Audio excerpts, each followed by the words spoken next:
करायचं स्मरण. गुरुर्ब्रह्मा गुरुर्विष्णू गुरुर्देवो महेश्वरः सद्गुरु साक्षात् परब्रह्म तस्मै श्री सद्गुरुवे नमः. जय जय रघुवीर समर्थ. जय जय रघुवीर समर्थ. श्रीमद दासबोध दशक 5वा मंत्रांचा समास 2. गुरु लक्षण नाम श्रीराम समर्थ. जे करामती दाखविती तेही गुरु म्हणजेती, परंतु सद्गुरु नव्हेती मोक्षदाते. जय जय रघुवीर समर्थ.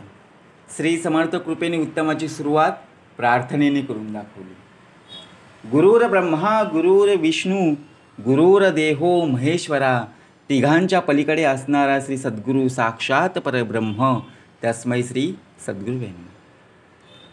मतच मांडले समर्थांनी श्रीमताचं. कारण लोकमत म्हणजे काय? जो विषय वासना संपूर्णपणे 8 विषयांमध्ये गुंतलेला, त्या विषयांची संपूर्णपणे मते जाणून घेणारा, त्या मतांमध्ये संपूर्णपणे हा देह गुरफटणारा, त्यांच्या मतांपेक्षा श्रीमतांकडे ऐका. म्हणजे श्रीमत म्हणजे काय? तर खुद्द भगवंताचं वचन. म्हणून समर्थांनी श्रीमत दासबोध आत्ताच्या घडीला, आत्ताच्या क्षणाला संपूर्णपणे या कलियुगामध्ये दासाला बोधाची काय पाहिजे? आपल्याला शिकवण आणि संपूर्णपणे बोध प्राप्त. म्हणजे काय? घडीने घडी काळ आयुष्य जातो ना. टाईम हळूहळू चाललेला आहे, वेळ हळूहळू पुढे चाललेली आहे. आपण प्रत्येक क्षण हा मृत्यूच्या जवळ आलेलो आहोत, बरोबर की नाही? म्हणून दशक 5वा दाखवला आहे. मंत्रांचा मंत्र कोणता? कलियुगाचा मंत्र कोणता? त्यातला समास 2 गुरु लक्षण. आता लक्षणं दाखवली समर्थांनी, बरोबर की नाही? दशक 1 स्तवननाम समास 1 श्री मंगलाचरणामध्ये समर्थांनी लक्षणं कोणती दाखवली? मुख्य उपासना लक्षणं, नाना कवित्व लक्षणं, नाना चातुर्य लक्षणं बोलिले असे. मायोद्भवाचे लक्षण, पंचभूतांचे लक्षणं, कर्ता कोण हे लक्षणं बोलिले असे. ही 6 लक्षणं दाखवली. म्हणून समर्थांनी समास 2 जो दाखवला गुरु लक्षण. गुरु अनेक आहेत या पृथ्वी तलावर, या जगामध्ये. संपूर्णपणे जर पाहायला गेलो तर गुरु अखंड आहे. गुरु पाहता पाहता लक्ष कोटी, परंतु सद्गुरु मात्र एकच आहे. सद्गुरु साक्षात परब्रह्म तस्मै श्री सद्गुरुवे नमः. करूया श्रवण. श्रीराम समर्थ. जे करामती दाखविती तेही गुरु म्हणजेती, परंतु सद्गुरु नव्हेती मोक्षदाते. समर्थ म्हणतात, जे चमत्कार करून दाखवतात ना, त्यांनाही गुरु म्हटलंच जातं ना. पण ते मोक्ष देणारे सद्गुरू नसतात. आपण शाळेमध्ये जातो, शाळेमध्ये शिकत असताना आपल्याला कोण मार्गदर्शन करतं? तो गुरु, बरोबर की नाही? आई वडील प्रत्यक्षपणे गुरुच आहे की नाही? परंतु सद्गुरू मात्र एकच आहे. दिनाचा दयाळू मनाचा मवाळू, स्नेहाळू कृपाळू जगी दास पाळू, तया अंतरी क्रोध संताप कैसा, जगी धन्य तो दास सर्वोत्तमाचा. प्रत्यक्ष आपल्या हृदयी आहे, प्रत्यक्ष आपल्या चराचरामध्ये, प्रत्यक्ष आपल्या रोमारोमामध्ये, बरोबर की नाही? त्याचं स्मरण करणं खूप गरजेचं. म्हणून दशक 5वा मंत्रांचा दाखव. संपूर्णपणे जपा अजपा, त्याच्याच नामस्मरणामध्ये संपूर्णपणे हा आपला देह राहिला पाहिजे. म्हणून जे करामती दाखवते, बघा एक भाग दाखवला समर्थांनी, श्रवण करू. जादूगर असतं बघा, कुणाच्या अंतःकरणाला लागेल त्या का ऐसी वर्तणूक करू नका आणि कोणालाही बोलू नका. जादूगार असतो, जादूगार प्रत्यक्षपणे जादू करत असतो. तो चमत्कारिक भाग आहे बघा. आपल्या डोळ्यांच्या समोर प्रत्यक्षपणे पापणी मिटावी आणि जादू व्हावी, परंतु त्यातून मोक्ष आहे का? पेढा असतो, बरोबर की नाही? पेढ्याचा काय करतो? पैसा बनवतो. थर्माकोल असतो, थर्माकोलचा काय करतो? पाऊस पाडतो. परंतु ते सत्य असतं का? नाही ना. म्हणून जे करामती दाखवती तेही गुरु म्हणी जेती, परंतु सद्गुरु नव्हे ती मोक्ष तथे. आपल्याला मोक्ष पाहिजे, आपल्याला त्यातून मोकळीक पाहिजे, त्यातून आपल्याला सुटका पाहिजे. मोक्ष म्हणजे मोकळा, बरोबर की नाही? सबा मोहन भुररी चेटके, साबर मंत्र कौटाले अनेके, नाना चमत्कार कौतुके असंभाव्य सामकती. बघा, चेडे चेटके शाबर मंत्र, अनेक कौटाळे करणे, कौतुक करायचं, चमत्कारिक भाग आणायचा, जी अशक्य गोष्टी आहे ती शक्य करून दाखवायची. आपल्याला कोणी बघा एखादा कार्यक्रम असेल किंवा एखादी आपण पैज लावतो, शर्त लावतो की मी ही गोष्ट ही करून दाखवणारच. आपल्याला ती साहजिकच माहिती नसते की कशी करायची, परंतु आपण एखाद्याशी काय करतो? बेत लावतो की मी करून दाखवणारच. प्रत्यक्षपणे आपण त्या कार्यामध्ये सफलता आणण्याचं काम करत असतो, परंतु मार्गदर्शन करणारा कोण आहे? जर उत्तमतेचा मार्ग आपल्याला सापडत असेल, उत्तमाचा आपल्याला मार्ग मिळत असेल, तर नक्कीच त्यात सफलता आहेच, अपयशामध्ये यश दडलेलं आहे. सांगती औषधी प्रयोग का सुवर्ण धातूचा मार्ग, दृष्टीबंधने लाग वेग अभिलाषाचा. बघा, नाना औषधींच्या प्रयोगाची माहिती द्यायला पाहिजे की नाही? आता आपल्या आजूबाजूला औषधी वनस्पती आहेतच. औषधी वनस्पती म्हणजे काय आता? बरोबर की नाही?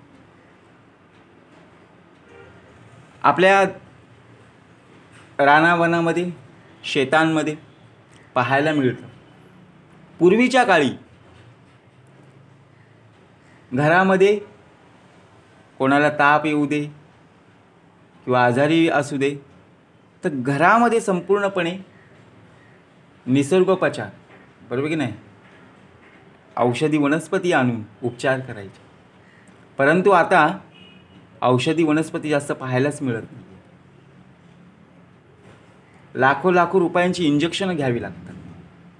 विचार करा, काय आजार आलेला आहे. प्रत्यक्षपणे आपण आजार आणलेला आहे.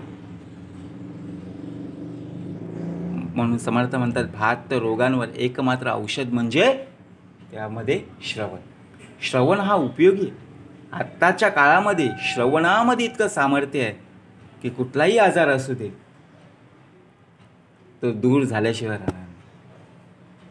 साहित्य संगीत रागज्ञान, गीत नृत्य तानमान, नाना वाद्य कविती जन तेही एक गुरु. आता बघा, प्रत्यक्षपणे कला एक असते, आपल्याला सांगावं लागत नाही, आपल्याला कोणाला शिकवावं लागत नाही. प्रत्यक्षपणे आतून जी, बघा, प्रत्यक्षपणे प्रत्येकाला ती कला अवगत असते का? प्रत्येकाचे वेगवेगळे छंद असतात. कोणाला लिहायला आवडतं, कोणाला वाचायला आवडतं, कोणाला गायला आवडतं, तर कोणाला बघा क्रिकेट खेळायला आवडतं. म्हणजे प्रत्येकाला प्रत्येकाच्या छंदामध्ये, प्रत्येकामध्ये एक एक प्रकारचे काय आहेत? गुरु आहेत की नाही? मार्गदर्शन करणारा कोणीतरी आहेच ना.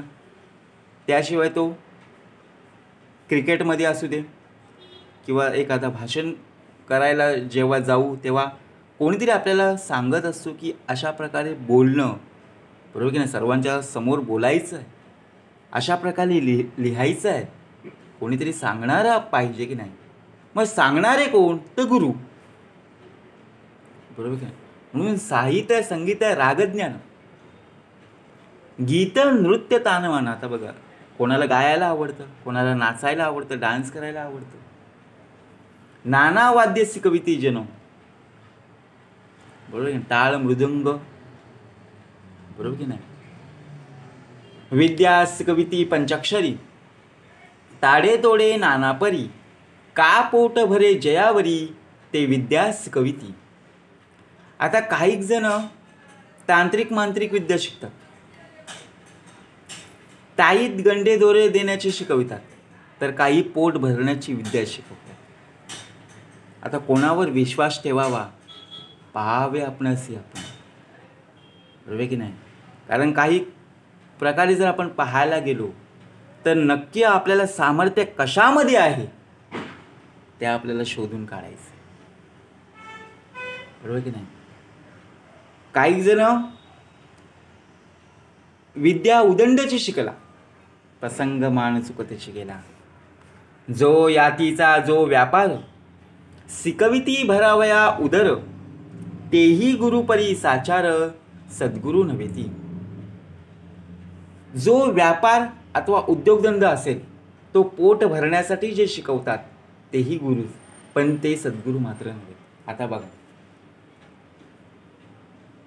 आपण एखादा धंदा टाकतो, बिझनेस करतो, एखादा दुकान मांडतो, किंवा एखादी कंपनीमध्ये आपण जेव्हा जॉबला जातो, नोकरीला जातो, तेव्हा तिथे आपण काय करतो? नमस्कार करून काम करतो. तिथे आपल्याला शिकवायला कोणीतरी असतं, ट्रेनिंग पहिली दिली जाते. तिथे कोण असतं? तर गुरु. बरोबर की नाही. आपले सिनियर असतात. सिनियर म्हणजे एक प्रकारचे काय आहेत? तर गुरुच आहेत ना. डायरेक्ट आपल्याला सांगितलं का हे तुला दिलंय, हे काम कर? नाही. तिथे कोणीतरी आपले सिनियर्स असणार. आपण एखादं दुकान मांडले, परंतु दुकानामध्ये डायरेक्ट आपण दुकान मांडणार नाहीये, कारण तिथे प्रॉफिट काय, लॉस काय हे सुद्धा माहिती असणं आवश्यक आहे. दुकान मांडले परंतु सर्व काही लॉसच चाललंय, मग दुकान मांडून उपयोग आहे का? नाही ना. तिथे कोणीतरी मार्गदर्शन करणारा हवं आहे की इथे तुला या वस्तूंमध्ये तुला नफा प्राप्त होणार आहे. बरोबर की नाही. म्हणून जो यातीचा जो प्रकार, शिकविती भरावया उदर, तेही गुरुपरी साचार, सद्गुरू नव्हे. आपली माता आणि पिता, तेही गुरुची तत्वता, परी पहिलं पार पावपिता, तो सद्गुरू वेगळा. आपली आई, आपले वडील हेही एक प्रकारे आपले गुरुच असतात. बघा, प्रत्यक्षपणे ज्यावेळी सुरुवात झाली त्यावेळी प्रत्यक्षपणे सांगण्यात आलं, आई वडील कोण आहे? गुरु आहेत ना. मातृदेवो भव, पितृदेवो भव, आचार्य देवो भव आणि अतिथी देवो भव, हे 4 स्तंभ. पण जो संसार सागरातून पहिलं तिरास नेतो तो मात्र सद्गुरू मात्र वेगळाच असतो. बरोबर की नाही. ज्यावेळी आपण एखाद्या वेळी बाहेरच्या देशामध्ये किंवा बाहेर परगावी ज्यावेळी आपण कामासाठी, बरोबर की नाही, कामासाठी जातो, कामानिमित्त बाहेर पडतो, त्यावेळी आपली संपूर्णपणे देखभाल कोण करत असतो? तो मात्र सद्गुरू वेगळा. बरोबर की नाही. गायत्री मंत्राचा उच्चार सांगे तो साचार कुळगुरू, परी ज्ञाने विना पहिलं पारू पाविजेत नाही. जो गायत्री मंत्राचा उपदेश देतो, आता प्रत्येक प्रकारची मंत्र आहेत, प्रत्येक गुरूंची सुद्धा वेगवेगळी मंत्र आहेत, तोही खरोखरच कुळगुरूच असतो. पण आत्मज्ञानाशिवाय पैलतीर गाठता येत नाही. कोणी उठतं आणि सांगतो की हा मंत्र म्हण, पण त्यावर विश्वास असला पाहिजे. विश्वासता निरूपणी मोक्ष लागे त्या क्षणी. खरंच बघा, आपल्याला एखाद्या प्रकारचं जेवण बघा कसा भाग दाखवला.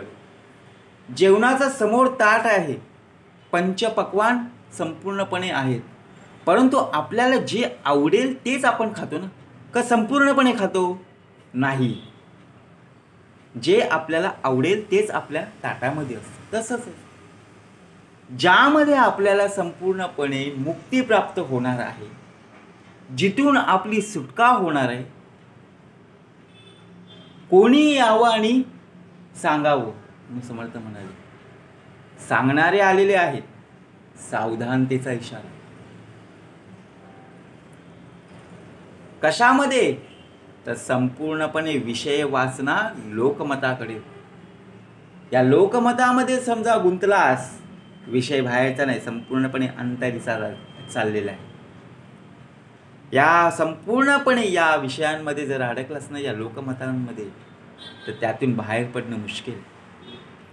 जो ब्रह्मज्ञान उपदेसी अज्ञान अंधारे निरसी, जीवात्मया परमात्मयांसी ऐक्यता करी.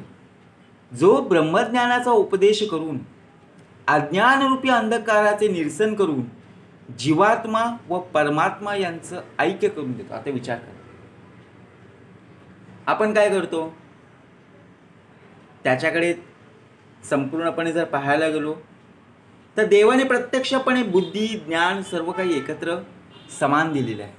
परंतु आपल्याला काय आहे की आपण वापरतो किती, वापर किती करतोय बघा. शाळेमध्ये बघा, एक संपूर्णपणे जर पाहायला गेलो उत्तम असा भाग दाखवा. शाळेमध्ये टीचर असो सर असू दे, प्रत्येकाला समान शिकवत असतात. परंतु किती आपण घेतोय हे महत्त्वाचं. शाळेमध्ये मुलं मुली एकूण 100 जण असते. सर टीचर त्यांचे कार्य करत असतात शिकवण्याचं. परंतु त्यामध्ये किती जण घेत असतात, किती जण बरोबर लक्ष केंद्रित ऐकत असतात, बरोबर की नाही, ह्यावर आपलं अवलंबून असतं. की ते ज्ञान शिकवत असतात आणि समर्थ सद्गुरू अज्ञान बाहेर काढत असतात. हाच एक फरक आहे, बरोबर की नाही. अज्ञान जर बाहेर गेलं तर उरलं काय? ज्ञानच ना.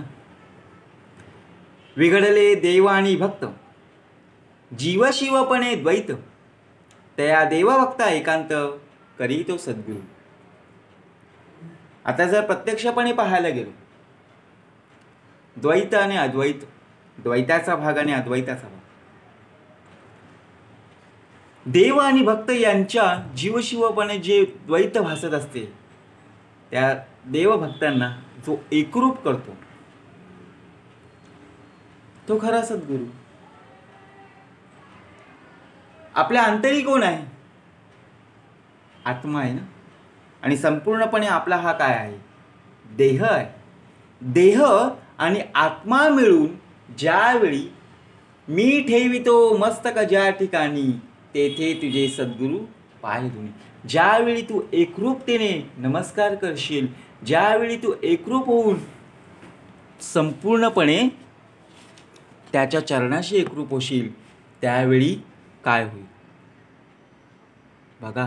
समर्थ म्हणाले, एकरूप होणं म्हणजे काय? तया देवभक्त एकांत, करी तो सद्गुरू. तो सद्गुरू जाणावा. भव व्याघ्रे घालून उडी, गोवत्सास तळातोडी, कैसी देखुनी शीघ्र सोडी, तो सद्गुरू जाणावा. आता बघा, समर्थ म्हणाले, वाघाने उडी घेऊन वासराची काय केली? ताटातूट केली. आता वाघ हा संपूर्णपणे जर पाहायला गेलो आणि गाय वासरू, क्रोधी जर पाहायला गेलो,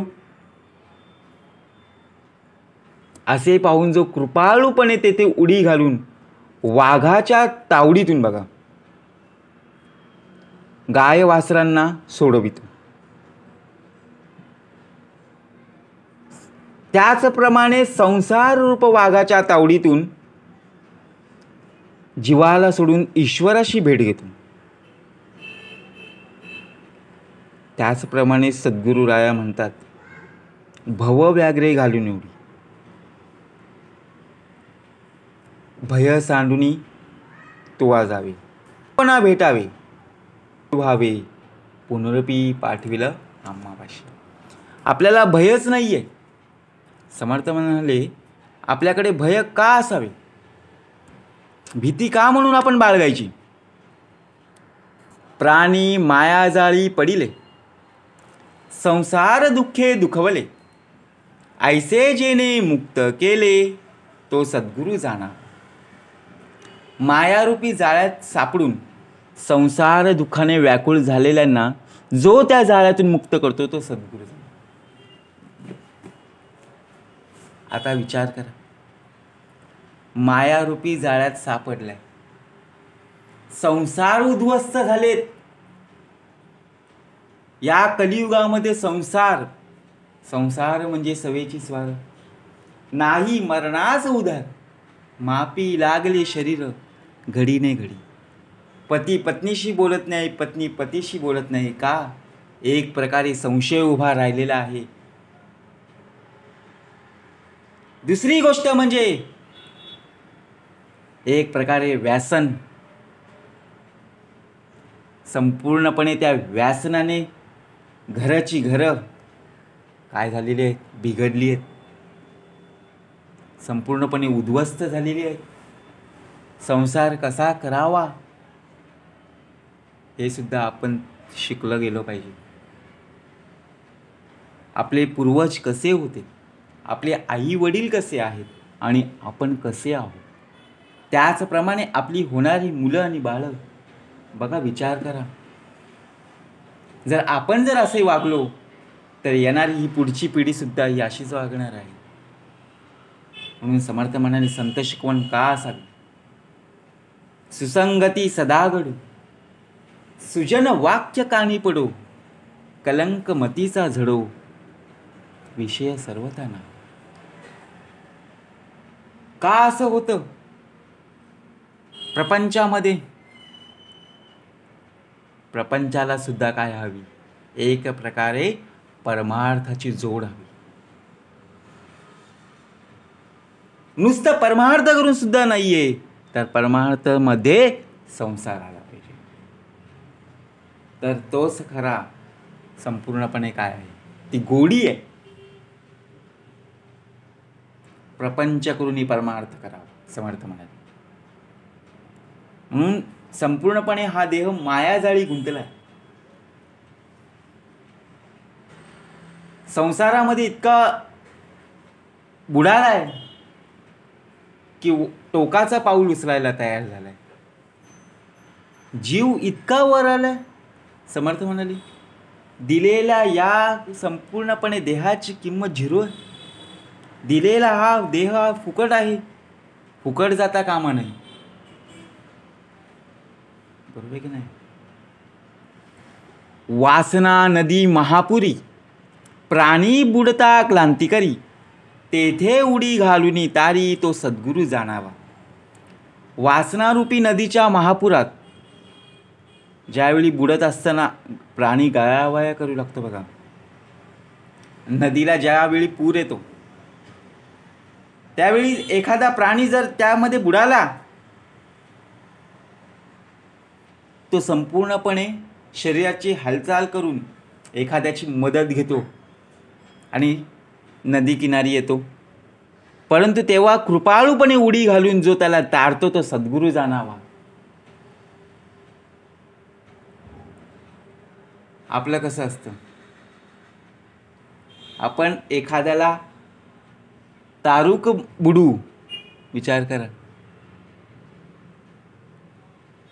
संकटाच्या वेळी जो खरा मदतीला धावून येतो तोच खरा मित्र आहे ना. पोहणारच गुचक्या खातो तर जनासी कैसी काढू पाहतो. एखाद्याच्या प्रसंगाला खरोखरच आपण धावून गेलो पाहिजे. त्याच वेळी आपल्याला समजा एखादा प्रसंग उद्भवला तर नक्कीच तो आपल्याला मदतीला नक्कीच येणार. बरोबर की नाही? म्हणून समर्थ म्हणाले. मग आपण काय म्हणणार? अरे हा देवासारखा धावून आला. त्याचप्रमाणे समर्थ म्हणाले, वासना नदी महापुरी, नदीचा प्रवाह इतका आहे, त्यामध्ये एखादा प्राणी त्या नदी संपूर्णपणे बुडालेला आहे. परंतु तो बुडालेला प्राणी त्याला वर आणण्याचं कार्य बरोबर की नाही? कोणत्या ना कोणत्या रूपात येणारा सद्गुरू मात्र दिनाचा दयाळू आहे, मनाचा मवाळू आहे, स्नेहाळू कृपाळू जगी दास पाळू. गर्भवास अंती सांकडी, इच्छा बंधनाची बेडी, ज्ञान देऊन शीघ्र सोडी तो सद्गुरू स्वामी. इच्छा म्हणजे काय? तर वासना. आपल्याला बघा, एखाद्याची इच्छा अशी प्राप्त होते ना की काहीतरी खावं. जर ते आपल्याला प्राप्त नाही झालं तर संपूर्णपणे घर डोक्यावर घेणारा हा आपलाच देह आहे. भेलपुरी खायची इच्छा झाली, पाणीपुरी खायची इच्छा झाली, वडापाव, समोसा, बाहेरचे तळलेले पदार्थ खायला इच्छा झाली. अरे बाहेरचे तळलेले पदार्थ खाण्यापेक्षा घरामध्ये तळलेले पदार्थ खा. आईच्या हातची चव, पत्नीच्या हातची चव बघा, विचार करा. आपण आजारांना निमंत्रण देतो, आपण आजारांना आमंत्रण देतो. शेवटी हा आजार इतका महागात पडतो की कोणी तुला सोडवायला तयार नसतो. म्हणून गर्भवास आरती सांकडी, इच्छाबंधनाची बेडी, ज्ञान देऊन शीघ्र सोडी तो सद्गुरू स्वामी. इच्छा म्हणजे काय? तर वासना. कोणत्या वासनेमध्ये अडकला देह, तो संपूर्णपणे त्यामध्ये जीव त्याचा अडकलाय. त्याला त्या गर्भवासाच्या महाविपत्तीत सापडावे लागते. आणि ज्ञान देऊन जो या बेडीतून सोडवतो तो सद्गुरू स्वामी. ज्यावेळी आपण आईच्या गर्भामध्ये 9 महिने 9 दिवस 9 तास 9 मिनिटे 9 सेकंद खरंच जर पाहायला गेलो तर संपूर्णपणे देखभाल जो करत होता आणि आतापर्यंत आणि नंतरही तोच करणार आहे, त्याचा तोची जाणीव. कसं तो देह श्वास घेत होता, कशी भूक संपूर्णपणे भागवत होता, कसं संपूर्णपणे आकार प्राप्त करून या पृथ्वी तलावर त्याचा जन्म. विचार करा. चिंता वाहतोय विश्वाची, साधंसुद्धा नाही हो. कसं रक्त तयार केलं. रक्ताची फॅक्टरी कुठे आहे का? बरोबर की नाही? एखादी ठेच जरी लागली ना तर एवढं रक्त वाया जातं. एखादं ॲक्सिडेंट झालं की रक्ताच्या बाटल्या पुरवल्या जातात. रक्ताच्या बाटल्या येतात कुठून? एखाद्याचं रक्त घेतोय, दुसऱ्यांचं रक्त घेतोय, त्यांचं मिळतं जुळतं करून रक्त पुरवतोय. पण विचार करा, आपल्या संपूर्णपणे शरीरामध्ये रक्तप्रवाह कसा सुरळीत ठेवला आहे. परंतु त्या देहाला काय खावं आणि काय खाऊ नये हे सुद्धा सांगितलेलं आहे. परंतु असं आपण खातोय, परंतु संपूर्णपणे त्या शरीराची वाट लावून जातोय. त्या धुरामुळे बघा, आपल्याला खोकला लगेच येतो.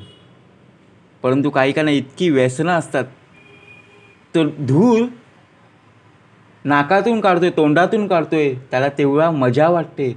परंतु आतलं ज्यावेळी हृदय, आतलं ज्यावेळी फुफ्फुस, काळीज संपूर्णपणे जळून राख होते ना, त्यावेळी संपूर्णपणे त्याला दमाचा त्रास होतो. दम घ्यायला बघा, दमा संपूर्णपणे श्वास घ्यायला त्याला त्रास होतो. त्यावेळी त्याला खूप मजा वाटायची. परंतु खरंच दिलेला देह देणे ईश्वराचे हो. त्या देहाची संपूर्णपणे आपण देखभाल केली पाहिजे. आपण तर नाहीच, परंतु जोपर्यंत आत्मा आपल्या अंतरी आहे त्याचप्रमाणे शरीराने सुद्धा, या देहाने सुद्धा आत्म्याला साथ दिली पाहिजे. तर 9 आणि 7चा सोहळा निर्माण होईल. फोडून शब्दांचे अंतर, वस्तू दाखवी निजसार, तोची गुरु माहेर अनाथांचे. सद्गुरू वेदातील शब्दांचे अंतरंग देखून स्वरूप अनुभव करून देतात.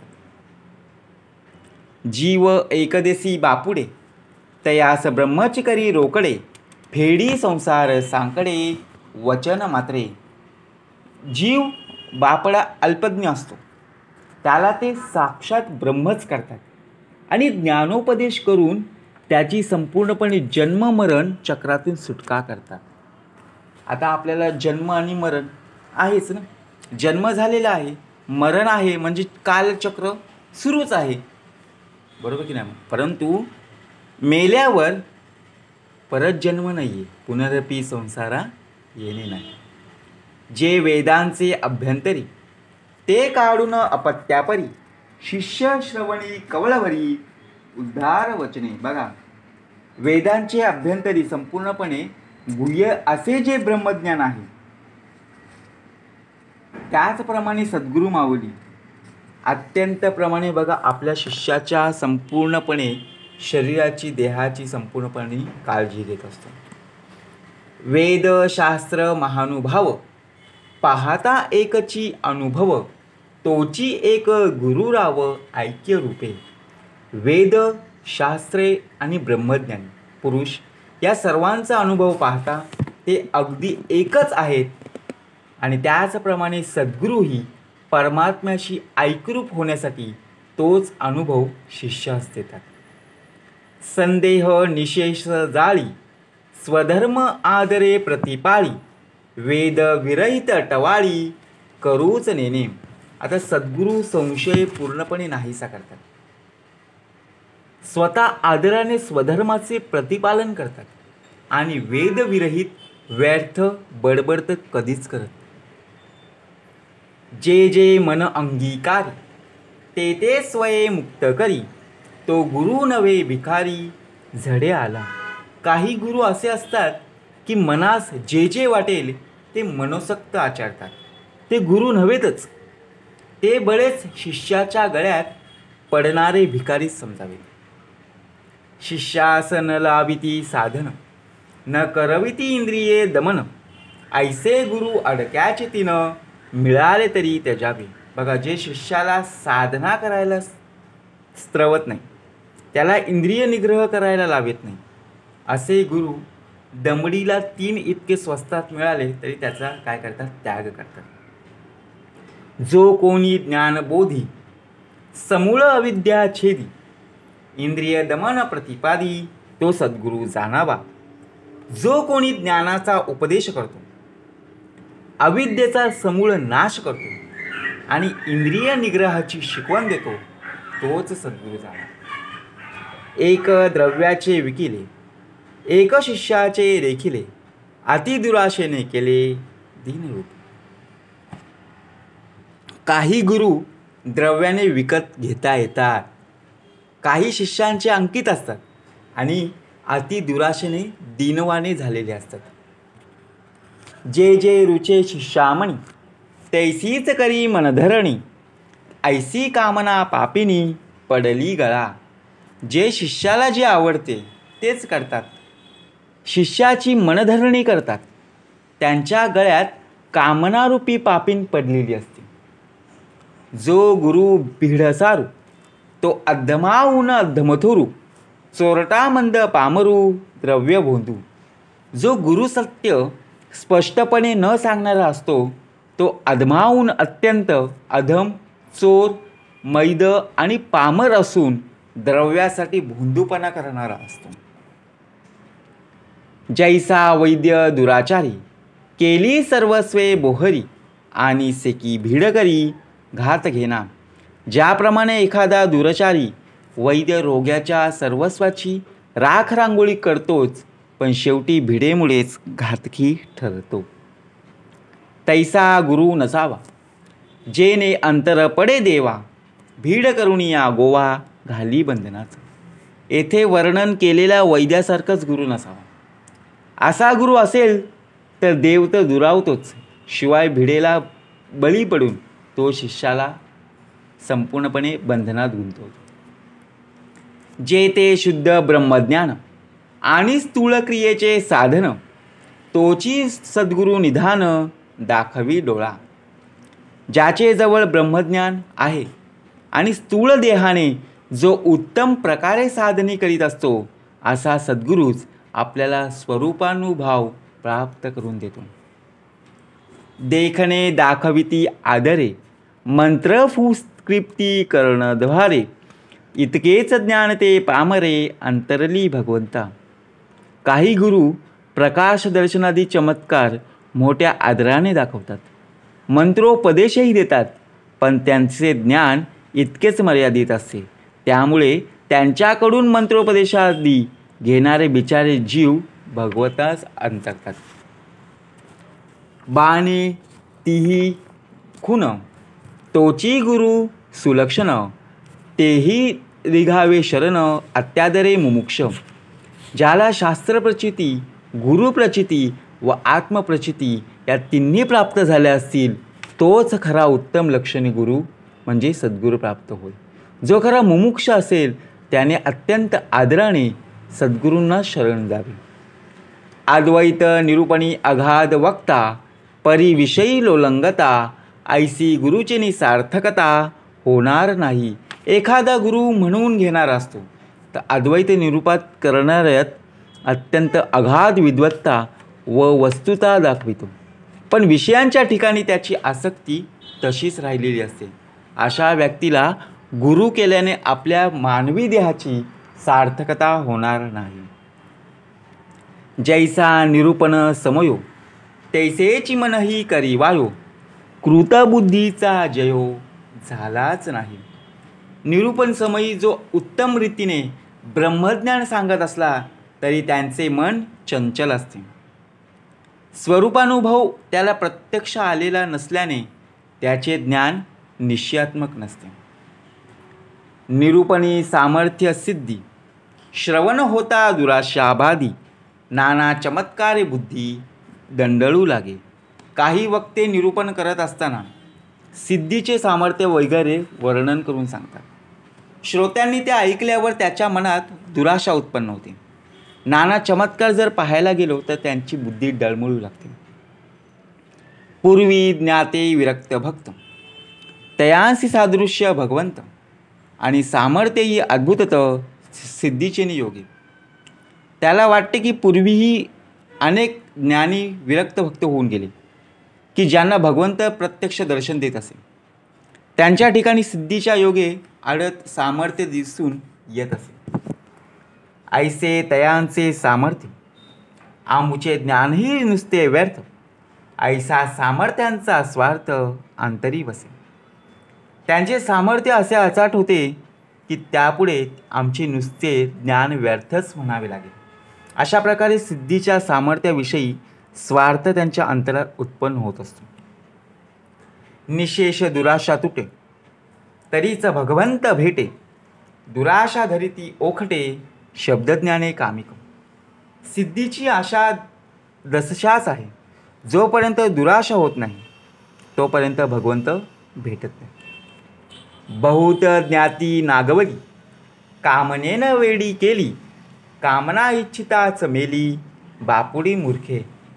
अनेक ज्ञानी म्हणविणारे लोक कामनेने वेडे झालेत. त्यांना आत्मज्ञान प्राप्त होत नाही. आपली कामना पूर्ण व्हावी म्हणून धडपडणारी बिचारी ही मूर्ख माणसं काहीच न कमवताच मरून जातात. निशेष कामना रहित, ऐसा तो विरला संत, अवघ्यान वेगळे मत अक्षयजांचे. ज्याच्या अंतकरणात यत्किंचितही कामना नाही असा संत विरळाच असतो. त्याचे मन, त्याचे वागणे इतरांपेक्षाही सर्वस्वी वेगळेच असते. तो सदा सर्वदा भगवंतासंबंधीच बोलत असतो. इतर वस्तूंविषयी विचारतात त्याच्या मनात कधीच येत नाही. अक्षय ठेवा सगळ्यांचा, परी पांगडा फिटेना शरीराचा, तेने मार्ग ईश्वराचा चुकवून जाती. बघा, भगवंत हा वास्तविकता सर्वांचाच आहे, कधी नष्ट न होणारा असा हा अक्षय ठेवा आहे. पण शरीराविषयीची आसक्ती काही केल्यास सुटत नाही, ज्यामुळे भगवंताशी बघा प्रत्यक्षपणे काय भाग दाखवला असेल. सिद्धी आणि सामर्थ्य झाले, सामर्थ्य देहास महत्त्व आले, तेने वेचांड वळकावले देहबुद्धीचे. योगाभ्यासाने सिद्धी आणि सामर्थ्य प्राप्त झाले की देहाला महत्त्व येतं. तेथे देहबुद्धीचंच प्रस्थ खूप वाढतं. सांडुनी अक्षय सुख, सामर्थ्य इच्छिते मूर्ख, कामने सारिके दुःख आणिक काहीच नाही. ज्या योगे अक्षय सुख प्राप्त होते त्या भगवंताची प्राप्ती करून घेण्याऐवजी जे सिद्धीच्या सामर्थ्याची इच्छा करतात ते मूर्ख असतात, कारण कामनेमुळे होणाऱ्या दुःखासारखे दुसरे दुःख नाही. ईश्वरे विन जे कामना तेनेची गुणे नाना यातना, पावती होती पतना वरपडे प्राणी. एका ईश्वराशिवाय जी कामना करावी तिच्या योगे नाना यातना भोगाव्या लागतात, अखेर ते प्राणी पतन पावतात. होता शरीरासी अंत सामर्थ्यही निघून जात, सेखी अंतरला भगवंत कामना होत. जेव्हा शरीराचा अंत होतो तेव्हा सामर्थ्यही निघून जाते. अशा रीतीने कामण्याच्या योगाने शेवटी भगवंतच अंतरतो. म्हणून निकामता विचार दृढबुद्धीचा निर्धार, तोची सद्गुरु पैल पारू पाववी भवाचा. म्हणून जो अत्यंत निष्काम आहे आणि आत्मानुभवामुळे भगवंताविषयी ज्याच्या बुद्धीचा ठाम निश्चय झालेला असतो, असाच श्री सद्गुरुराया भवसागराच्या पैल तीरावर घेऊन जाण्यास समर्थ असतो. मुख्य सद्गुरूंचे लक्षण: आधी पाहिजे विमल ज्ञान, निश्चयाचे समाधान, स्वरूपस्थिती. सद्गुरूंचं मुख्य लक्षण काय? त्याच्या ठिकाणी सर्वप्रथम विमल ज्ञान पाहिजे. त्या ज्ञानामुळे त्याच्या ठिकाणी शाश्वता टिकून रुहण्यासारखे समाधान पाहिजे. त्याची स्वरूपस्थिती ही कायम टिकून राहिली पाहिजे. याही वेगळी संपूर्णपणे वैराग्य प्रबळ, वृत्ती उदास केवळ, विशेष आचरे निर्मळ, स्वधर्मविषयी. तो अत्यंत वैराग्य संपन्न असावा. त्याची चित्तवृत्ती कुठेही गुंतलेली नसावी. त्याचे स्वधर्माचे आचरण अत्यंत निर्मळ असावे. याही वरी अध्यात्म श्रवण, हरिकथा निरूपण, जे ते परमात्म विवरण निरंतर. याखेरीज जो जेथे असेल तेथे नित्य अध्यात्माचे श्रवण, हरिकथा निरूपण आणि परमार्थाचे विवरण हे चालू असावे. जे ते सारासार विचार, तेथे होय जगोद्धार, नवविधा भक्तीचा आधार बहुता जनाचा. जेथे याप्रमाणे सारासार विचार सतत होत असतो तेथेच अनेक लोकांचा उद्धार होतो. त्याच्यापाशीच नवविधा भक्ती कशी करावी हे अनेक लोकांना कळून येते व त्या भक्तीचा आधार त्यांना मिळत असतो. म्हणून नवविधा भजन, जेथे प्रतिष्ठले साधन, हे सद्गुरूंचे लक्षण श्रोती ओळखावे. म्हणून जेथे नवविधा भक्ती केली जाते व जेथे साधनांना अत्यंत प्रतिष्ठा प्राप्त होते ते सद्गुरूंचे लक्षण. अंतरी शुद्ध ब्रह्मज्ञान, बाह्यनिष्ठेचे भजन, तेथे बहुभक्तजन विश्रांती पावती. जेथे अंतरात शुद्ध ब्रह्मज्ञान आणि बाहेर अत्यंत निष्ठेने भगवत भजन चालते तेथे अनेक भक्त लोकांना समाधान प्राप्त होते. नाही उपासनेचा आधार, तो परमात्मा संपूर्णपणे परमार्थ निराधार, कर्मेविन अनाचार भ्रष्ट होती. ज्या परमार्थाला उपासनेचा आधार नाही तो परमार्थ निराधार. स्वधर्म कर्माचं निष्ठेने आचरण जर केले नाही तर अनाचार माजून लोक धर्मभ्रष्ट होतात. म्हणून ज्ञान वैराग्य आणि भजन, स्वधर्म कर्म आणि साधन, कथा निरूपण श्रवण मनन, नीतिन्याय मर्यादा. म्हणून आत्मज्ञान, वैराग्य, भगवत भजन, स्वधर्मकर्माचे यथोचित आचरण आणि नित्य नियमाने व प्रेमाने साधन, तसेच बघा हरिकथा निरूपण, अध्यात्म निरूपण, श्रवण, मनन, नीतिन्याय, सर्वांपासून काय आहे? मर्यादामुक्त आचरण. यामध्ये एक उणी असे तेने ते विलक्षण दिसे, म्हणून सर्वही विलसे सद्गुरूपासी. यापैकी एक जरी उणं असले, कमी असले तरी ते सर्व विपरीत दिसते. म्हणून जेथे सद्गुरू असतील तेथे सर्व गोष्टी निश्चितपणे आढळतात. तो बहुतांचं पालन करता, त्यास बहुतांची असे चिंता, नाना समर्थे साधने समर्था सद्गुरूपासी. तो विश्वाची चिंता संपूर्णपणे घेण्यास तयार आहे. चिंता वाहतो विश्वाची. सद्गुरू हे अनेकांचं पालन पोषण करत असतात. त्यांना अनेक लोकांची काळजी असते. प्रत्येकास जर अधिकार स्वरूप देता येईल.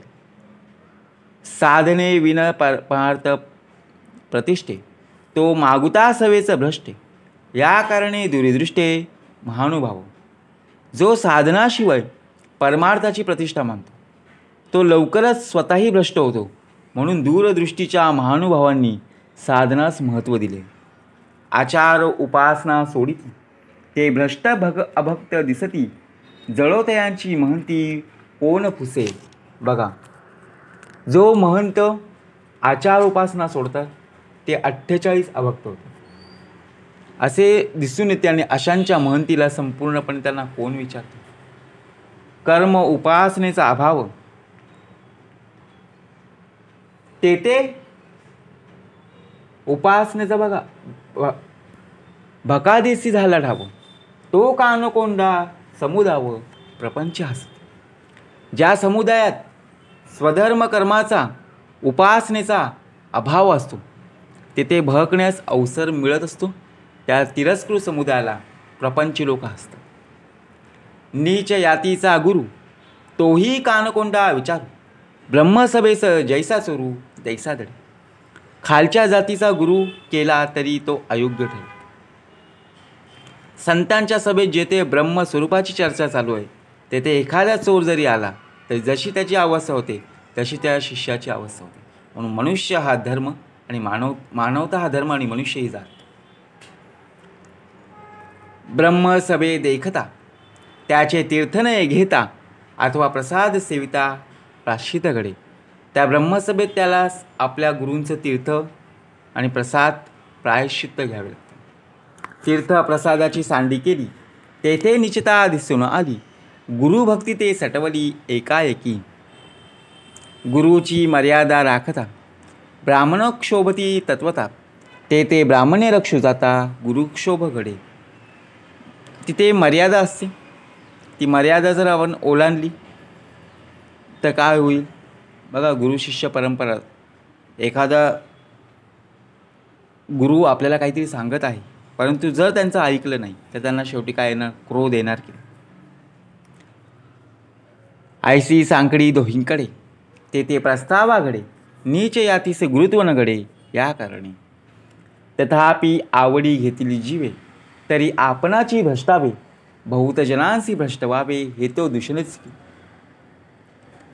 एखाद्याला कनिष्ठ बघा आणि वरिष्ठ, ज्यावेळी आपल्याला संपूर्णपणे एखाद्या नोकरीमध्ये कंपनीमध्ये सिनियर आणि ज्युनियर बघा, आपण एखाद्याच्या हाताखाली काम करतो तेव्हा सिनियरचं संपूर्णपणे दडपण असतं की एवढं काम झालंच पाहिजे, नाहीतर वरून दबाव आपल्याला असतोच नाही. आता असो हा विचारू, स्वयातीचा पाहिजे गुरु, नाहीतरी भ्रष्टाकारू नेमस्त घडे. म्हणून विवेचन पूर्ण झालं. मुख्य सांगायचं काय, किती कमवलं तरी शेवटी इथेच सोडून जाणार आहोत. जे जे काही उत्तम गुण ते सद्गुरूंचे लक्षण, तथापि सांगो ओळखणं होय जने. जे जे काय उत्तम गुण आहेत ते सद्गुरूंचं लक्षण आहे, परंतु सद्गुरूंची ओळख कशी पडावी म्हणून इथे समर्थांनी सांगितले. एक गुरु एक मंत्र गुरु, एक यंत्र गुरु एक तांत्र गुरु, एक वस्ताद गुरु एक राजगुरु म्हणती जनी. एक नुसताच गुरु आहे, एक मंत्रगुरु असतो, कोणी यंत्रगुरु असतो तर कोणी तंत्रगुरु असतो, कोणी मल्लविद्या शिकवणारा गुरु असतो तर कुणाला राजगुरु म्हणून ओळखतात. एक कुळगुरु एक मानिला गुरु, एक विद्यागुरु एक कुविद्यागुरु, एक असद्गुरु एक यातिगुरु दंड करतो. म्हणून समर्थ म्हणाले, गुरु पाहता पाहता लक्ष कोटी. अनेक प्रकारचे गुरु आहेत परंतु सद्गुरू मात्र एकच आहे. एक माता गुरु एक पिता गुरु, एक राजा गुरु एक देवगुरु, एक बोलीजे जगदात्परू सकळ कळा. ऐसे हे 17 गुरु, याही वेगळे अनेक गुरु, एक तयांचा विचारू सांगी झेळ. एक स्वप्न गुरु एक दीक्षा गुरु, एक म्हणती प्रतिमा गुरु, एक म्हणती स्वय गुरु आपला आपण.